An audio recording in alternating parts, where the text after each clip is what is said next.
मासाहेब जिजाऊंना हे नाही देखावलं. अहो 5-5 सुलतानी सत्ता या महाराष्ट्राच्या उरावरती थया थया नाचत होत्या. मंदिराचे मंदिरं लुटली जात होती. आया बहिणींची इज्जत सुरक्षित नव्हती. गोठ्यातले गाय मरत होती आणि घरातली माय सुद्धा मरत होती. अशा परिस्थितीत काय करावं? मासाहेब जिजाऊंच्या सासरची मंडळी आणि माहेरची मंडळी यांच्यातच लागले भांडणं. जाधव आणि भोसले. बघा वेळ कशी आली आहे. एकीकडून जिजाऊंचे पती आणि एकीकडून जिजाऊंचे वडील. काय करावं? आपलीच लोक आपल्याच लोकांमध्ये भांडणं करतायत. काय करावं? स्वतःची बाजू घेऊन लढायला मात्र कोणी तयार नव्हतं. मग एकीकडे जिजाऊंचा सख्खा भाऊ वारला आणि दुसरीकडे जिजाऊंचा सख्खा दीर. कुणावर रडावं जिजाऊ साहेबांनी? कुणासाठी रडावं? भावासाठी रडावं की दीरासाठी रडावं? जिजाऊंना प्रश्न पडलाय. पण जिजाऊ रडत होती या नादान महाराष्ट्रासाठी. आपल्याच बायका पोरांची बाजू घेऊन लढायला मात्र कोणीच तयार नव्हतं. जो तो त्या सुलतानांची चाकरी करतोय. मासाहेब जिजाऊंना हे नाही पटलं आणि मासाहेब जिजाऊंनी गरोदर असताना आपल्या पोटातल्या बाळाला विचारलं, बाळा बोल, रयतेचं गोरगरिबांचं शेतकऱ्यांचं हिंदवी स्वराज्य स्थापन करशील का रे? आणि ते गर्भातलं बाळ असं घट्ट मुठी आवळत होतं. आई बाळाला सांगत होती, बाळा आजूबाजूला सगळा गुलामीचा अंधार पसरलाय. माणसं परागंदा होऊन देशोधडीला लागलेत. देवळातला देव सुरक्षित नाही, वेदशाळेतला वेद सुरक्षित नाही, तरुणांचा पराक्रम नाही, स्त्रियांचं शील राखलं जात नव्हतं, वृद्धांचं जीवन सुरक्षित नव्हतं, काहीच सुरक्षित नव्हतं या महाराष्ट्रामध्ये. आणि अशा वेळी एका आईनं आपल्या पोटातल्या बाळाला सांगावं, बाळा बोल, हिंदवी स्वराज्य स्थापन करशील का रे? म्हणून मोठ्या माणसावर लहान लेकरां मासाहेब जिजाऊंनी संस्काराची शिदोरी दिली आपल्या बाळाला. आणि दिवस उजाडला 19 फेब्रुवारी 1630. यदा यदा हि धर्मस्य ग्लानिर्भवति भारत अभ्युत्थानम् अधर्मस्य तदात्मानं सृजाम्यहम् परित्राणाय साधूनां विनाशाय चतुष्कृतं धर्म संस्थापनार्थाय संभवामि युगे युगे. शिवाई देवीच्या कृपा आशीर्वादानं नाव ठेवलं शिवाजी. शी म्हणजे शिस्त, वा म्हणजे वात्सल्य आणि जी म्हणजे जिद्द यांचा त्रिवेणी संगम म्हणजे छत्रपती शिवाजी महाराज विठ्ठल. जी जाई, जी म्हणजे जिद्द, जा म्हणजे जाज्वल्य देशप्रेम आणि ई म्हणजे इच्छाशक्ती यांचा त्रिवेणी संगम म्हणजे जिजाई माऊली.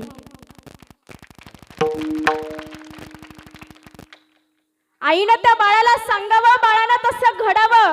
का कोणी शिकवलं? हे परिस्थितीनं शिकवलं. हे रयतेचं गोरगरिबांचं जनतेचं हिंदवी स्वराज्य स्थापन झालं पाहिजे.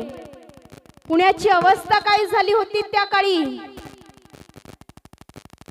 कंगाल आणि भकास झालेलं पुणे. त्यावेळी छोट्या 5 वर्षाच्या शिवबाराजांना घेऊन मासाहेब पुण्यामध्ये गेल्या आणि मासाहेबांनी शिवबाराजांना विचारलं, बाळा बघितली अवस्था काय झाली? आम्ही आमच्या लेकरांना मागायच्या आधी सगळं देतो, पण पूर्वीचे लोक असं नाही करायचे. जोपर्यंत त्याला त्याची किंमत कळत नाही तोपर्यंत ती गोष्ट द्यायची नाही. मासाहेब जिजाऊंना शिवबाराजे विचारतात, मासाहेब कुठे माझा वाडा, कुठे माझा घोडा, कुठे माझं सैन्य? आणि मासाहेबांनी सांगावं, शिवबाराजा इथं वाडा नाही, इथं घोडा नाही, इथं सैन्य नाही, हे सगळं तुला निर्माण करायचंय. बोल करशील का? आणि शिवबाराजांनी सांगावं, मासाहेब आपला आशीर्वाद आणि श्रींची इच्छा असेल तर हे राज्य होईल. ही काळ्या दगडावरची रेष आहे.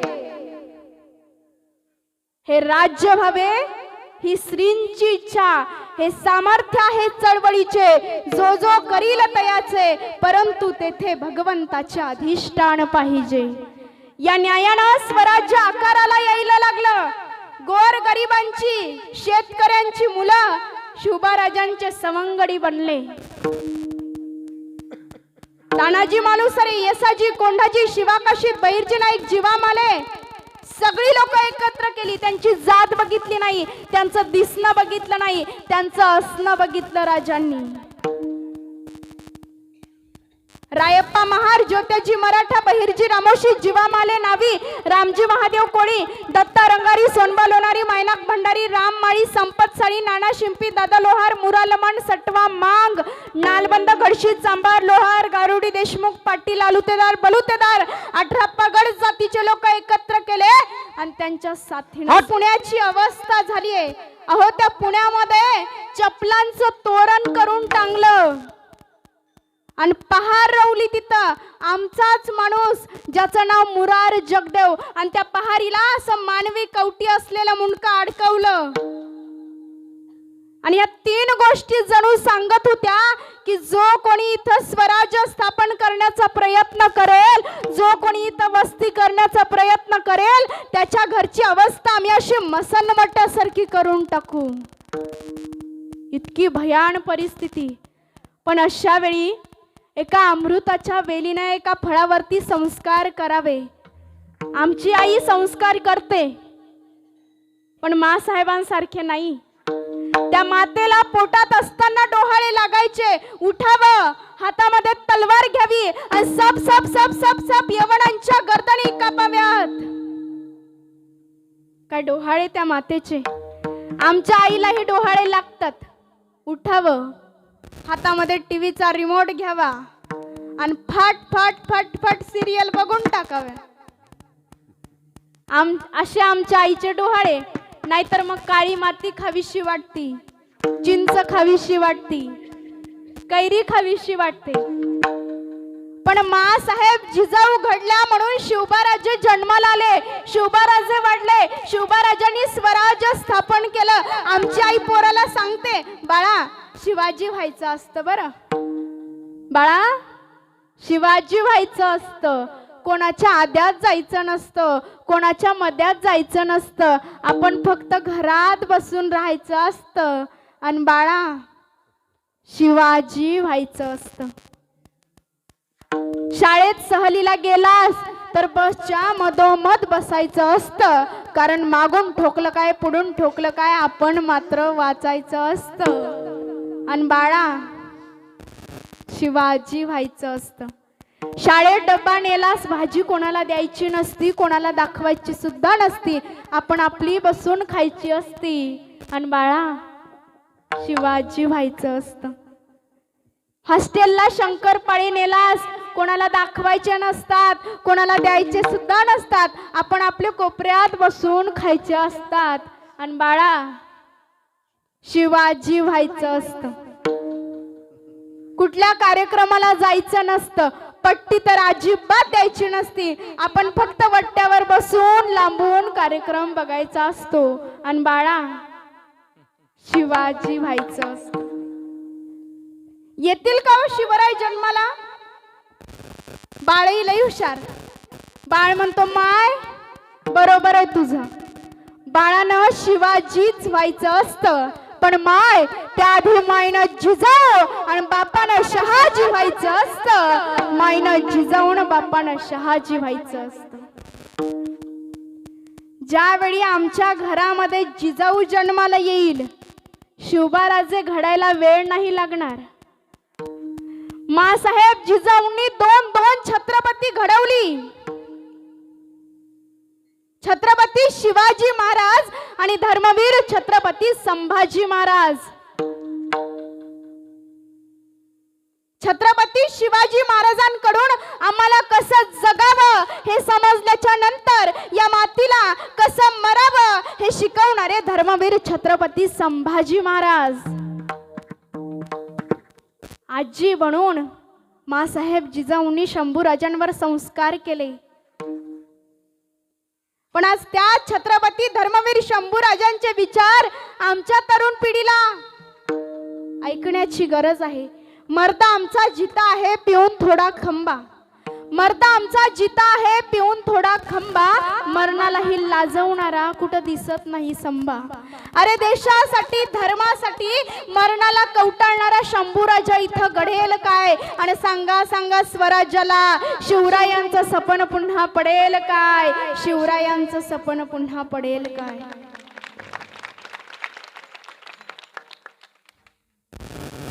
धर्मवीर छत्रपती शंभूराजांचे डोळे काढले, जीभ काढले, तरीही शेवटच्या श्वासापर्यंत लढत राहिले. वाकले नाहीत, झुकले नाहीत, थकले नाहीत. का? स्वराज्यासाठी, या मातीसाठी. एक दिवस संगमेश्वरात शंभूराजांना पकडलं आणि त्यांना बहादूरगडावरती नेलं आणि त्या ठिकाणी संभाजीराजांची दिंड काढायला सुरुवात केली. घात केल्यावरती पकडला गेलेला शंभूराजा दिंड काढली. हा जो पुढचा प्रसंग आहे ना, अक्षरशः डोळ्यामध्ये पाणी येतं आणि तळपाची आग मस्तकाला जाऊन भिडते. काय नाही सोसलं संभाजीराजांनी. उंटावरती बसवलं कपडे काढून. अहो, ज्यांच्या अंगावरती राजवस्त्र चढवण्यासाठी या सह्याद्रीच्या दऱ्याखोऱ्यातले शिंपी किती कष्ट करायचे, ती राजवस्त्र फाडण्यात आली आणि विदूषक घालतात तो झगा चढवला संभाजीराजांच्या अंगावरती आणि खांद्यातून मांडीकडं आणि मांडीतून पुन्हा खांद्याकडं अशी साखळी घातली. ती साखळी त्या उंटाच्या लगामाला लावली. त्या उंटाचा लगाम खेचला की ती साखळी करकचून आवळायची, रक्ताच्या धारा लागायच्या. अशी ती दिंड निघाली वाजत गाजत आणि संभाजीराजांना आणलं त्या औरंगजेबासमोर. औरंगजेबाच्या सर्व सैनिकांनी मुजरा बिजरा केला आणि औरंगजेबानं कुणातरी सांगितलं त्या दोघांना वाकवा. संभाजीराजे वाकले नव्हते, कवी कलेश वाकले नव्हते. त्या ठिकाणी तीनच माना ताट होत्या, एक खुद्द औरंगजेबाची, दुसरी संभाजीराजांची आणि कवी कलेशांची. मी का झुकू याच्या समोर? हा माझा शत्रू आहे. याचा या सिंहासनाशी, देशाशी, राष्ट्राशी, मातीशी, धर्माशी काही संबंध नाहीये. परक्यांचं बीज आहे हे. मी का झुकू याच्या समोर? मी या मातेचा पुत्र आहे. मी जिजाऊंचा नातू आहे. असंख्य भाले टोचले, तलवारी टोचल्या, रक्ताच्या धारा लागल्या. संभा, तेरे को जान प्यारी है तो बादशाह सलामत को कुर्निशात बजा. अरे नाही झुकत. काय सुंदर वर्णन केलंय. शंभूस पाहून मध्ये औरंगा, शिवपुत्र तू अभिमानी, नसेल मंजूर तुला तरी हो लवकर हो इस्लामी. औरंग्याचे ऐकून मानी थरकला तो रुद्रमणी. अरे बोल कडाडे पाहून त्याचे झळकून पेटून उठले पाणी. शंभूराजे कडाडले. अरे जा, पराक्रम आमचा पाहून तू रे फळफळलासी दिल्लीमध्ये. आव्हान देशील मजला जर का, गाडील इथल्या मातीमध्ये. मारण्यास जर धसशील मजला, असंख्य संभा पेटून उठतील. मला जर मारलंस ना तर हमारी बदन से बाहर आने वाले खून की हर एक बूंद से एक नया संभाजी पैदा होगा.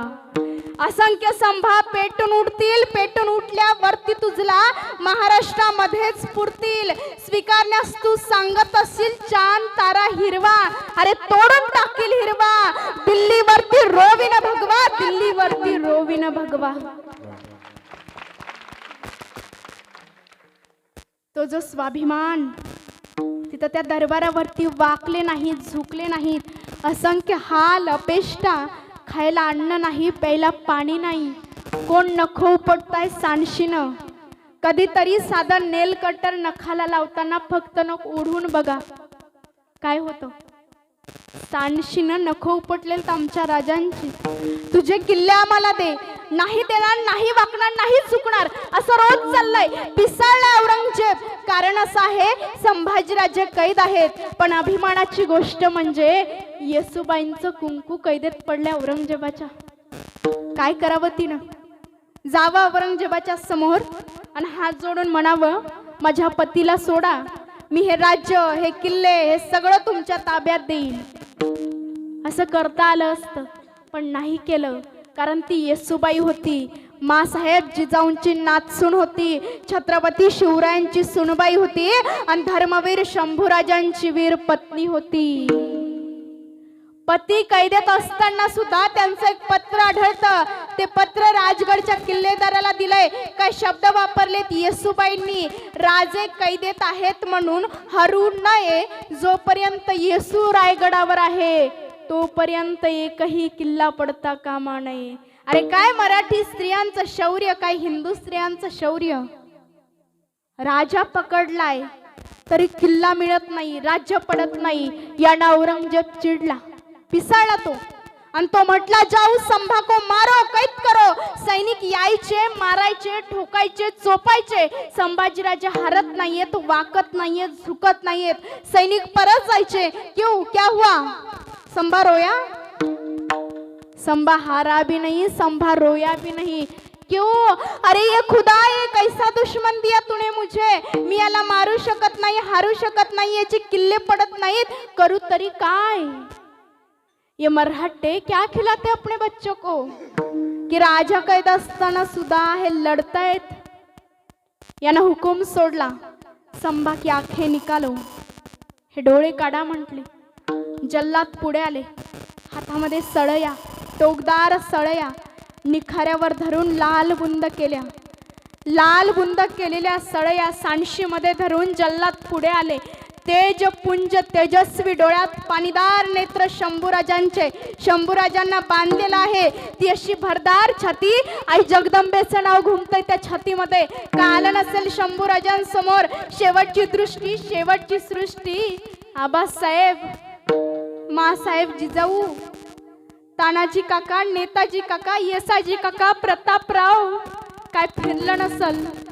350 किल्ले, किल्ल्यावरती तटबंदी, तटबंदीवरचे बुरुज, या सह्याद्रीचे धबधबे, भगवा झेंडा, काय काय आलं नसेल त्या दृष्टी समोर.